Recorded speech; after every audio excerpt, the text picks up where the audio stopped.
سر وہ کون سا ایسا ایک کام ہے یا بہت سی کام ہے کہ ایک میڈیکل اسٹوڈنٹ کو بالکل نہیں کرنا چاہیے؟ یہ بڑا مشکل سوال ہے. یہ سوال جو ہے نا جس طرح نیلام گھر کا سوال ہوتا ہے نا, کوئز کا سوال تو ہو سکتا ہے, لیکن اس کو اس طریقے سے بیان کرنا. لیکن میرا خیال ہے کہ جو ایک کام میڈیکل اسٹوڈنٹس کو نہیں کرنا چاہیے وہ یہ ہے کہ میڈیکل اسٹوڈنٹ کبھی بھی اپنا ٹیمپر نہ لوز کرے. میڈیکل اسٹوڈنٹ کو کبھی یہ محسوس نہیں, یعنی ڈاکٹر کو, اس کو کبھی یہ نہیں محسوس ہونا چاہیے کہ میری بےزتی ہو گئی یا یہ میری انسلٹ ہو گئی. کیونکہ جو ہمارا کام ہے, ہمارا کام بنیادی طور پر اس کی جو مین انگریڈینٹ ہے وہ ہے ہیوملٹی, ہمبلنس, عاجزی. کیونکہ ایک کانسیپٹ ہے ٹریٹمنٹ کا, ایک کانسیپٹ ہے شفا کا. یہ دو ڈیفرنٹ چیزیں ہیں, پلیز آپ یاد رکھیے گا. ٹریٹمنٹ یہ ہے کہ آپ نے دوائی کون سی دی, ٹیکا کون سا لگایا, آپریشن کون سا کیا, کیمو تھراپی کون سی کی. لیکن شفا جو ہے کہ مریض کا مرض ختم ہو گیا اور وہ ٹھیک ہو گیا. ہم بحیثیت مسلمان ٹریٹمنٹ اور شفا کو دو ڈیفرنٹ چیزیں سمجھتے ہیں. شفا اللہ کے اختیار کے اندر ہے, ہمارے ذمے یہ ہے, اور ہمارے ہاتھ میں شفا بالکل نہیں ہے. چونکہ شفا اللہ کے اختیار میں ہے تو کوئی بھی ڈاکٹر اس بات کا زوم نہیں کر سکتا, اس بات کا دعویٰ نہیں کر سکتا, اس بات کے اوپر غرور نہیں کر سکتا کہ میں مریض کو ٹھیک کرتا ہوں, میں اتنا بڑا ڈاکٹر ہوں, میں اتنا بڑا سرجن ہوں. چونکہ شفا اس نے اللہ سے مانگنی ہے, اس لیے ڈاکٹر کے اندر عاجزی کا ہونا, ہیوملٹی کا ہونا, ایگو کا نہ ہونا, غصہ اس کا نہ کرنا اور ہمبل ہونا, یہ میرے خیال میں ڈاکٹر کے ساتھ شفا کی کو ریلیشن کے لیے نمبر 1 صفت ہے.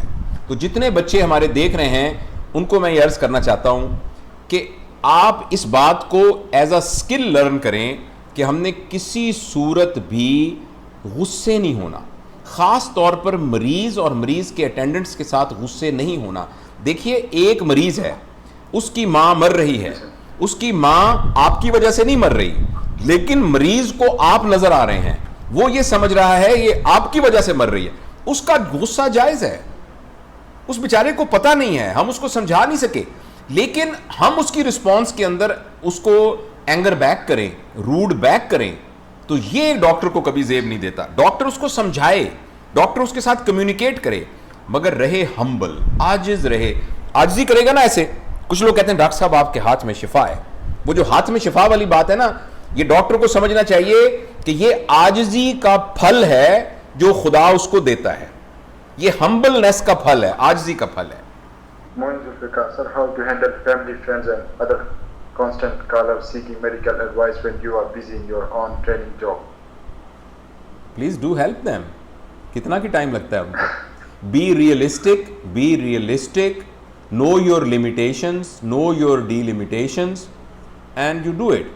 آپ کے سوال سے مجھے یہ لگتا ہے کہ ماشاءاللہ you are a very strong family man.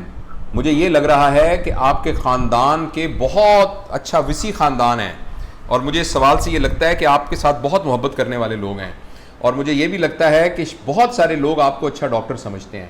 تو جب اتنی ساری چیزیں آپ کے ساتھ اٹیچ ہیں تو تھوڑا سا ٹائم نکالنے میں تو کوئی حرج نہیں ہے. البتہ آپ ایک کام کر سکتے ہیں کہ اپنی اس سروس کو آرگنائز کر سکتے ہیں. آپ اپنے دوست ایک پیغام آٹو میسج میں ریکارڈ کر سکتے ہیں جس میں یہ لکھا ہو کہ میں چونکہ ریزیڈنسی کرتا ہوں تو اس وقت میرے پاس ٹائم نہیں ہے, البتہ آپ رات 8 بجے سے لے کر 9 بجے تک مجھے فون کر سکتے ہیں. تو آپ اپنے تمام دوستوں کو اسپیسیفائی کر کے ایک ٹائم بتا دیں کہ اس کام کے لیے میں نے یہ والا ٹائم رکھا ہوا ہے, اور وہ آپ قربانی کریں, وہ 1 گھنٹہ آپ نکال لیں, تو اس سے تو بڑا زبردست ہوگا. اگر آپ دنیاوی حساب سے بھی دیکھیں تو ابھی آپ پوری طرح کنسلٹنٹ بنے نہیں ہیں, تو ابھی سے آپ کی مارکیٹنگ شروع ہو گئی ہے, ابھی سے آپ کے کلائنٹ شروع ہو گئے ہیں, تو that's a very good thing. اس سے گھبرائیے گا نہیں, اس سے گھبرانا نہیں آپ نے. یہ کہنا تھا کہ میڈیکوز کے ساتھ جتنی بھی اسٹریس ایلیمنٹ ہے, مطلب اسٹوڈنٹ ہو, ہاؤس آفیسر ہو یا کلینک ہو, تو اس کو ہم کس طرح مینیج کریں گے اسٹریس جو ہے ہمارے ہیلتھ پہ افیکٹ نہ کرے. اچھا, آپ ایک کام کیجئے گا, کل اگر آپ کے کوئی دوست بینکر ہے نا, بینکر, تو بینکر سے پوچھیے گا کہ آپ کی جاب میں اسٹریس ہے کہ نہیں. اس کے بعد آپ کسی دن کوئی پولیس میں آپ کے کوئی عزیز ہونا تو آپ ان سے پوچھیے گا کہ آپ کی جاب میں اسٹریس ہے کہ نہیں. اور کسی دن آپ اسکول ٹیچر سے پوچھیے گا, پرائمری اسکول کے ٹیچر سے, کہ آپ کی جاب میں اسٹریس ہے کہ نہیں. وہ کہیں گے جتنا اسٹریس ہماری جاب کے اندر ہے نا اتنا کسی کی جاب میں بھی نہیں ہے. تو یہ ایسے نا ہمارے ذہن میں ایک گمان ہے کہ شاید ہمیں بہت زیادہ سٹریس ہے. سٹریس تو ہر پروفیشن میں ہے. جو آپ کے پاس میڈیکل ریپس آتے ہیں نا, کبھی آپ میڈیکل ریپ سے پوچھیں, وہ کہتے ہیں سر اتنا سٹریس ہے ٹارگیٹ کو اچیو کرنے کا کہ آپ سوچ نہیں سکتے, ہمیں راتوں کو نیند نہیں آتی. بنیادی طور پر جو ہمارے پاس سٹریس سے ہم جب سٹریس کے سامنے ہم گرتے ہیں نا, وہ ایکسٹرنل فیکٹر کی وجہ سے نہیں گرتے. اس لیے نہیں گرتے کہ ہم ڈاکٹر ہیں تو ہمیں سٹریس ہے, یا ہم کوئی بینکر ہیں تو ہم سٹریس میں گرتے اس لیے ہیں کہ ہمارے اندر سٹریس کو کوپ کرنے کی ایبلٹی نہیں ہوتی. اگر ایک پولیس مین کے اندر سٹریس کو کوپ کرنے کی ایبلٹی نہیں ہوگی تو وہ بھی ایسی چیخیں مارے گا. دفتر کے کلرک کے اندر اگر نہیں ہوگی وہ بھی چیخیں مارے گا. تو اس بات پر کہ بھئی ڈاکٹر بننے کی وجہ سے مجھے سٹریس ہے, تو میرا یہ سوال ہے کہ ہر سال لوگ پلیٹوں میں پیسے لے کر اپنے بچوں کو لے کر پرائیویٹ میڈیکل کالجوں میں کیوں دھکے کھاتے ہیں کہ بھئی خدا کے لیے ہمارے بیٹے کو میڈیکل کالج میں داخلہ مل جائے, پلیز کسی طریقے سے میڈیکل کالج میں. جب ان کو پتا ہے کہ یہ کام اتنے سٹریس والا ہے, تو اب 8 لاکھ بندہ ایم ڈی کیٹ کا امتحان کیوں دیتا ہے؟ دیکھیں نا, وہ کیوں دیتا ہے؟ اس لیے یہ جو ہمارے ذہن میں ایک بات آ گئی نا کہ ہمارا پروفیشن میں بڑا سٹریس ہے, ہمیں مہربانی کر کے اس کو اپنے دماغ سے نکالنا چاہیے. بھئی یہ اس کی ریکوائرمنٹ ہے. یہ ایسے ہی ہے کہ ایک آدمی جو ہے وہ بارش میں جا رہا ہے, وہ کہے گا یار یہاں میں بھیگ بڑا جاتا ہوں, میں بارش میں جاتا ہوں نا, یہ بڑا پرابلم ہے, میں گیلا ہو جاتا ہوں. بھئی this is part of the package. آپ بارش میں جائیں گے تو آپ بھیگیں گے. اسی طریقے سے بینگ اے ڈاکٹر کچھ چیلنجز ہیں, ان کو آپ سٹریس کیوں کہتے ہیں؟ ان کو آپ کہیں challenges. There are different challenges when you are a banker, there is a different challenges when you are a policeman, and there is a different type of challenges when we are a doctor. تو میرا یہ خیال ہے کہ جس کو ہم stress کہہ رہے ہیں, سب سے پہلے جس طرح میں نے آپ کو کہا تھا نا کہ ایکسٹرا کیریکولر ایکٹیویٹی کا نام چینج کر کے کو کیریکولر ایکٹیویٹی کر دیں تو آپ اس کو انجوائے کرنے لگ جائیں گے. جتنے سٹریس ہیں اس کا نام چینج کر کے اس کو چیلنج کر دیں. جب آپ اس کو چیلنج کریں گے تو جب چیلنج آتا ہے تو ہم اس کو میٹ کرنے کے لیے اپنی ایبلٹیز کو بڑھاتے ہیں. تو اسی لیے میری تو یہ کوشش رہی ہے جب میں چیئر پہ تھا کہ میں اپنے تمام ڈاکٹرز اور اسٹوڈنٹس کو باقاعدہ فارمل یعنی ورک شاپس کروا کے سٹریس ہینڈلنگ سکھاؤں, اور جو لوگ سٹریس ہینڈلنگ سیکھ جاتے ہیں وہ پروفیشن کو انجوائے کرتے ہیں, اس کے اوپر وہ شکایتیں نہیں کرتے. یہ میرا خیال ہے. صحیح. In UK medical system is so fair here you cannot believe. There is no relationship between pharmaceutical company and doctor here. Why not in Pakistan? جی شکریہ شاکر. ایسا ہے کہ جو لا کی امپلیمنٹیشن ہے نا اس کا پرابلم ہے. بیسیکلی لا کے ہونے کا کوئی پرابلم نہیں ہے. اگر آپ پی ایم ڈی سی کا دیکھیں نا سارا کرائٹیریا اور جو سٹینڈرڈز آف بیسٹ پریکٹسز ہیں وہ اسی طرح کے ہیں جس طرح جی ایم سی کے ہیں. لیکن پرابلم یہ ہے کہ جس طرح یو کے اندر رات کے 1 بجے بھی جب سڑک بالکل خالی ہے آپ لال بتی سے گزر نہیں سکتے, اس لیے کہ آپ کو پتا ہے کہ اگر آپ نے کراس کیا اور آپ کا ایک سٹار لگ گیا ڈرائیونگ لائسنس کے اوپر تو آپ کو لگ پتا جائے گا. لیکن یہاں یعنی دوپہر کے 12 بجے بھی ریڈ لائٹ سے لوگ گزر جائیں گے.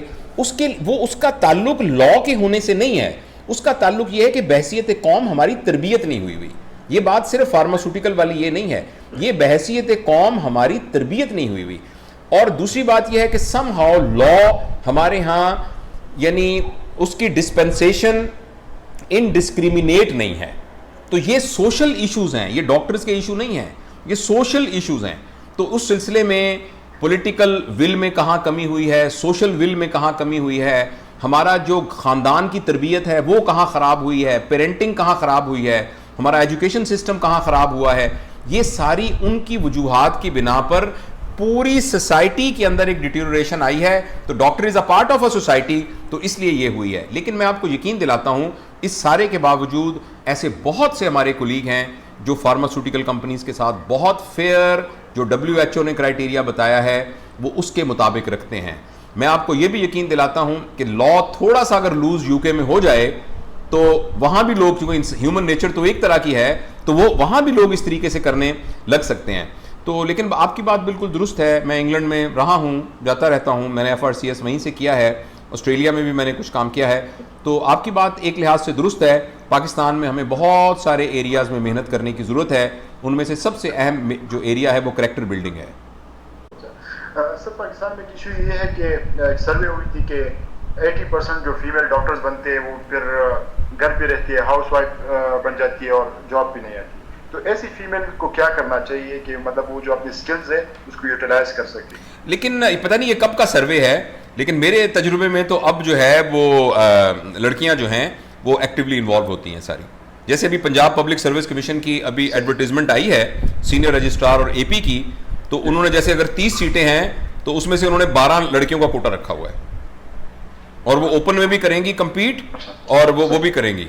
تو میں بلکہ ہماری وارڈ کے جو ریزیڈنٹ تھے ہمارے, جو میں ریٹائر وہی والے میرے ریزیڈنٹ, وہ کہتے ہیں کہ it is now advantages to be a female than a male because you have got more chance to become a consultant. تو یہ ایسا ضرور کچھ کرتی ہوں گی ایسا, لیکن بیٹا ایسے بہت سے میل بھی ہیں جو کر کے چھوڑ دیتے ہیں, ایسے بہت سے میل بھی تو ہیں کہ جو ڈاکٹر بن کے CSS کر کے چلے جاتے ہیں ڈاکٹر. تو اس لیے کچھ نہ کچھ کسی کے ذاتی مسائل کیا ہوں, کسی کام کی وجہ سے وہ کر رہے ہوں, وہ تو ہم نہیں ڈسکس کر سکتے.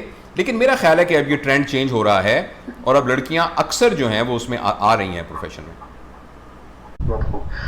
سر جب ہم میڈیکل کالج میں آتے ہیں تو ہمیں یہ بتایا جاتا ہے کہ آپ نے 12 گھنٹے اسٹڈی کرنے, یہ کرنی ہے, ایکسٹرا کوریکولر ایکٹیویٹیز میں, سوشل ورک کی جو سوسائٹیز ہے, فیڈریشن ہے, اس میں بالکل نہیں جانا.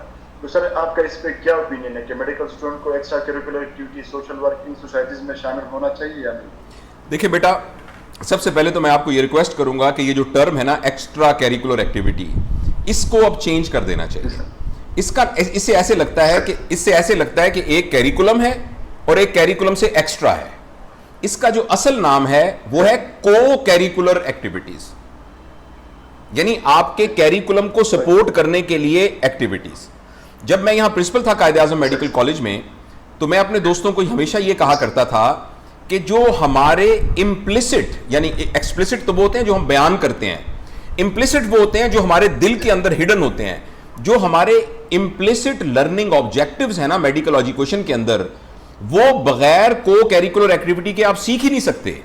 کیونکہ جو ایک ڈاکٹر بنتا ہے نا, اس ڈاکٹر کو بننا چاہیے ایک ٹیم پرسن, اس کو بننا چاہیے ایک لیڈر, اس کو بننا چاہیے a person who can resolve the conflict, اس کو وہ بندہ بننا چاہیے جو کہ ایڈوکیٹ ہو, جو کہ پبلک ایڈوکیٹ ہو, ہیلتھ ایڈوکیسی کر سکتا ہو, وہ بندہ جو کمیونیکیشن سکل کا ماہر ہو.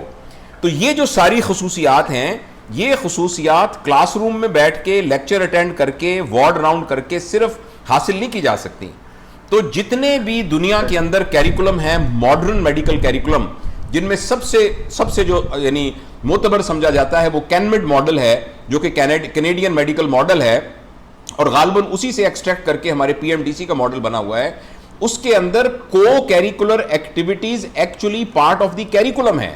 اور یہ جو ساری سکلز میں نے آپ کو بتائی ہیں, یہ سکلز کو اچیو کرنے کے لیے کو کیریکولر ایکٹیویٹی ہونی چاہیے. صرف پرابلم یہ ہوتا ہے کہ ہمارے میڈیکل کالجز میں کو کیریکولر ایکٹیویٹیز کچھ آپ جیسے ذہین بچے, ایسے بچے کہ جن کے اندر ایک طرح کا جذبہ ہوتا ہے, جن کے اندر ایک تھوڑا کا شوق بھی ہوتا ہے, تو وہ اپنے طور پر یہ کو کیریکولر ایکٹیویٹیز کر رہے ہوتے ہیں, جو کہ سٹرکچرڈ نہیں ہوتی, جو کہ گارڈڈ نہیں ہوتی, جو کہ سپروائزڈ نہیں ہوتی. تو میں یہ نہیں کہتا کہ اس سے فائدہ نہیں ہوتا, بہت فائدہ ہوتا ہے. لیکن کسی بھی اچھے میڈیکل کالج میں ایکیڈیمک کونسل کے انڈر کو کیریکولر ایکٹیویٹیز ہونی چاہیے, اور وہ کیریکولر ایکٹیویٹیز کے ساتھ ایک پرپز اٹیچ کیا ہو کہ یہ ہم, جیسے آپ کا یہ پروگرام ہے, یہ پروگرام ہم کر رہے ہیں تاکہ لقمان کے درمیان, اور وہ جو بیٹی آپ کے ساتھ تھی وہ 2-3 اور تھے, ان کے درمیان ایک ٹیم ڈیولپ کرنے کی سکل اچیو ہو. یہ فنکشن ہم اس لیے کر رہے ہیں کہ اس کی وجہ سے ان کو, جیسے آپ بلڈ کی آپ کرتے ہیں, جیسے آپ میرے ساتھ رابطے میں رہتے ہیں, بلڈ ڈونیشن کے لیے آپ کام کرتے ہیں, پلازما ڈونیشن, تو یہ کیوں کر رہے ہیں؟ یہ اس لیے کر رہے ہیں کہ اس کو کیریکولر ایکٹیویٹی کی وجہ سے ہمیں ہیلتھ ایڈوکیسی آ جائے. تو کو کیریکولر ایکٹیویٹیز بہت اسینشل ہیں, یہ سٹرکچرڈ ہونی چاہیے, ہر ایکٹیویٹی کے ساتھ ایک پرپز ہونا چاہیے, اور جب وہ ایکٹیویٹی ختم ہو جائے تو پھر اس کو سائنٹیفکلی انالائز کرنا چاہیے کہ کیا جس پرپز کے لیے کی گئی تھی وہ پرپز اچیو ہوا کہ نہیں ہوا. تو پھر انشاءاللہ یہ کو کیریکولر ایکٹیویٹیز افیکٹو ہو جائیں گی.